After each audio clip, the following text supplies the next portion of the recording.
मैं यहाँ पर सन 2006 से जो है चला रहा हूँ। 2 बच्चों से स्टार्ट किया था किसी पेड़ के नीचे बैठ कर के।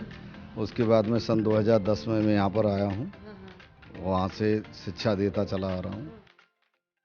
के लिए आते हैं। नहीं नहीं, केवल मैं यहाँ पर बच्चों को वक्त देने के लिए आता हूँ। पहले से जो है मैं टीचर नहीं हूँ। शॉपकीपर का काम है, दुकान का काम है। तो दुकान के काम में साथ में जो है इस काम को जो है जोड़ दिया है। स्टार्टिंग में खाली 1 घंटे में बच्चों के पास में आता था। नमस्कार, बहुत बहुत स्वागत है आपका सौगंध टीवी में। और बात की अगर की जाए शिक्षा की, तो शिक्षा कितनी ज़्यादा महत्व रखती है हम लोगों के जीवन में, ये तो हम लोग सभी जानते हैं। इस वक्त मैं यमुना बैंक मेट्रो स्टेशन के नीचे हूँ।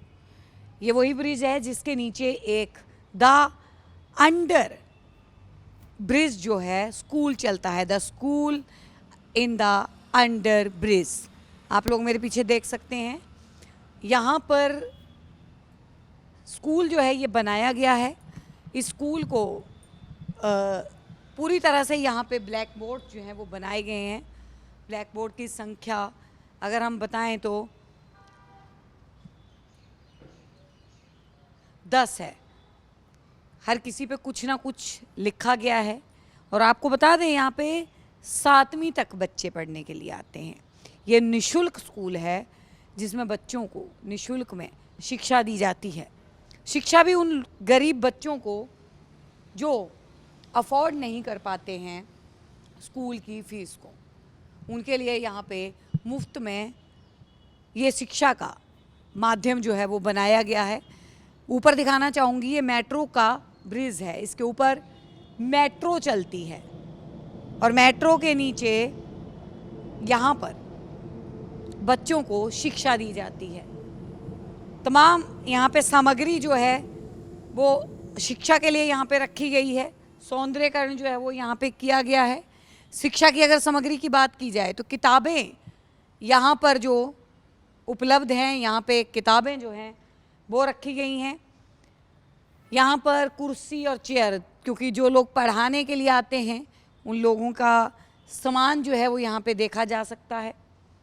हालांकि 2-3 दिन पहले यहाँ पर झुग्गियों को तोड़ दिया गया।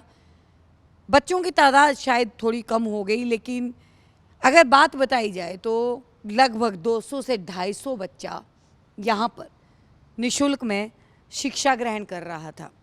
एक ये भाई साहब यहाँ पे लेटे हुए हैं, इनसे बात कर लेते हैं कि ये यहाँ पे क्या कर रहे हैं। क्या नाम है भाई साहब आपका? रामू जी, यहाँ पे आप लेट रहे हैं, केयर टेक ध्यान रखने के लिए आप हम तो यहाँ काम करते हैं। तो बच्चे नहीं आ रहे हैं? नहीं, अभी तो स्कूल बंद है। फिलहाल जो है वो गर्मियों की छुट्टियाँ जो है वो चल रही हैं। मास्टर जी यहाँ पे हमारे साथ हैं, क्या नाम है सर? मेरा नाम राजेश कुमार शर्मा है। हाँ जी। शर्मा जी, ये कब से बच्चों को शिक्षा जो है वो आप दे रहे हैं? मैं यहाँ पर सन 2006 से जो है चला रहा हूँ। 2 बच्चों से स्टार्ट किया था किसी पेड़ के नीचे बैठ कर के। उसके बाद में सन 2010 में मैं यहाँ पर आया हूँ। वहाँ से शिक्षा देता चला आ रहा हूँ। अच्छा राजेश जी, आप पहले मतलब वैसे आप पेशे से जो हैं वो अध्यापक ही हैं, कहीं पढ़ाते भी हैं, या फिर यहीं पे जो है वक्त जो है वो बच्चों को देने के लिए आते हैं? नहीं नहीं, केवल मैं यहाँ पर बच्चों को वक्त देने के लिए आता हूँ। पहले से जो है मैं टीचर नहीं हूँ। मेरा शॉपकीपर का काम है, दुकान का काम है। तो दुकान के काम में साथ में जो है इस काम को जो है जोड़ दिया है। स्टार्टिंग में खाली 1 घंटे में बच्चों के पास में आता था और उसके बाद में ये 1 घंटा जो है पूरा स्कूल में परिवर्तित हो गया। यहाँ पर जो है 300 बच्चे जो है पढ़ते हैं, 2 शिफ्टों में पढ़ते हैं। अच्छा। और एक लड़कों का शिफ्ट होता है, एक लड़कियों का शिफ्ट होता है। और मेरे पढ़ाए हुए बच्चे जो है आज इंजीनियर वगैरह बन चुके हैं। क्या बात है। देखिए राजेश जी की ये वाकई में ही काबिले तारीफ है कि आज के वक्त में शिक्षा को इतना महत्व वो दे रहे हैं। योगदान बहुत बड़ा जो है वो राजेश जी का रहेगा। राजेश जी, जैसे क्योंकि ब्रिज के नीचे आपने ये आइडिया आपके अंदर कहाँ से आया?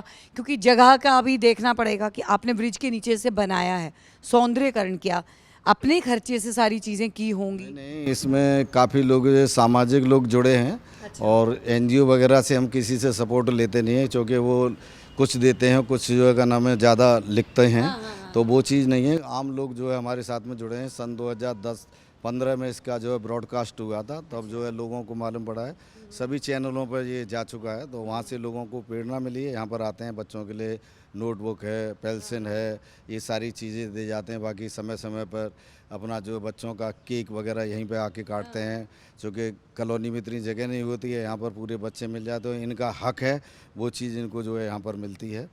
हाँ, और कैसे आपके दिल में आया कि मुझे बच्चों को जो है वो शिक्षा देनी चाहिए? देखो, ऐसा मेरा कोई आइडिया नहीं था। ये तो कहते हैं हम अलीगढ़ से पीछे रहने वाले हैं, दिल्ली में आकर के बसे और अपने यमुना बैंक मेट्रो स्टेशन बनना था, उस समय मैं वहाँ पर देखने के लिए आया था।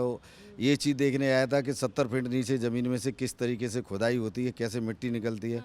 वहीं पर 2 बच्चे मिले मेरे को, मई का महीना था, जिनके पास में ना कोई कपड़े थे, ना कोई चप्पल थी, ना जूते थे, तप रही थी ज़मीन। तो उस समय उनको देख कर ही लगा, मैंने खुद सोचा कि पास में एक दुकान थी, इनको जो टॉफ़ी लेकर के दूं, लेकिन मेरे मन में आया कि टॉफ़ी मैं दे रहा हूं, टॉफ़ी खा करके फेंक देंगे और भूल जाएंगे कि कोई अंकल आए, उन्होंने टॉफ़ी दिया। फिर मेरे मन में आया कि क्यों ना इनको कपड़े ला करके दे दूं। तो वो मैंने पीछे अपने कदम हटा लिए और लौट करके मैं गांधीनगर जाने वाला था।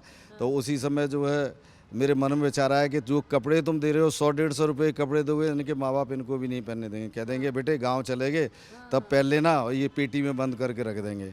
तो उस तरीके से ये मेरे मन में आया कि क्यों ना इनको हम पढ़ाने का काम करें, जिससे कि ये किसी को दे देंगे तब भी इन्हीं का रहेगा, और जितना ये बांटेंगे उतना आएगा। जैसे कि हम लोग आज हैं, क्योंकि हम भी अपनी पूरी पढ़ाई भूल चुके थे, अब बच्चों के साथ में जुड़ करके आज वो हमारी बिल्कुल नई की नई रह रही है। तो शिक्षा दान एक महादान में गिनती आती है। बस इसी चीज़ को सोच करके 2 बच्चों को उनके, जब मैंने तो सोच लिया, लेकिन मेरे मन में ये विचार आया कि हम तो सोच रहे हैं अच्छा, इनके माँ बाप ने नेगेटिव सोच लिया कि हम नहीं भेजेंगे तो हम क्या फ़ायदा। तो उनके माँ बाप से बात किया, तो माँ बाप भी गरीबी रेखा थे, उनके बेचारे पढ़े लिखे थे नहीं। तो बताया उसने कि हमारे गांव में जो है कुछ हमसे कर्जा हो गया, कर्जा अदा करने के लिए हम 1-2 महीने के लिए आए हैं, फिर चले जाएंगे। तो मैंने कहा इनको दादा दादी मामा मामी किसी के पास छोड़ के आ जाते, बच्चे तो कम से कम पढ़ते। आपने तो इनका भी भविष्य करा रहे हो, जैसे तुम लेबर हो वैसे ये लेबर बनेंगे। तो आज उन्हीं के बच्चे इंजीनियर बने हैं। आप देख रहे हैं सौगंध टीवी, सौगंध वतन की।